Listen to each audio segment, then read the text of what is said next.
For today's video mga kaibigan, ay mangunguha ulit ako ng tarukog o tinatawag na silich. Kaya tara at samahan nyo ako. At sa mga oras na yan mga kaibigan, ay ang akala namin ay pa-low tide na. Yun pala ay pa-high tide na pala ng mga oras na yan mga kaibigan. Pero ay tumuloy pa rin kami mga kaibigan. Dahil gusto talaga namin manguha. Dahil napagplanuhan na namin ito mga kaibigan kagabi. Grabing ulan to mga kaibigan, nasasalubong sa amin. Malakas siguro to mga kaibigan. So mga kaibigan, pasensya na kayo sa voice over ko ngayon. Dahil maulan dito sa amin mga kaibigan.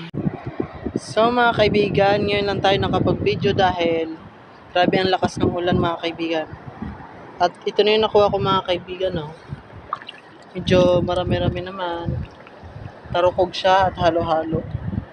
Kasi ito mga kaibigan may nakita ako. Ang laki. Yan mga kaibigan, ang laki niya. Super laki. Grabe, ngayon lang ako nakakita ng ganito mga kaibigan.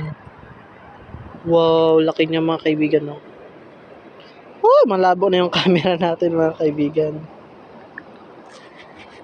So mga kaibigan, nandito ako ngayon sa taas ng bato na tinatawag sa amin na Bularan mga kaibigan. At dahil tumila ng ulan mga kaibigan, nakapag-video naman tayo ng panandalian. Dahil may paparating na naman na ulan mga kaibigan. Nagpahinga nga lang ako saglit dito sa taas ng bato mga kaibigan. At dahil pinatuyo ko na rin ang lagayan ng cellphone ko dahil medyo nabasa ito mga kaibigan. So fast forward na tayo mga kaibigan. Nakauwi na nga kami sa bahay namin mga kaibigan. At ganito na nga karami ang nakuha ko mga kaibigan. Hanggang dito na lang mga kaibigan. Bye bye!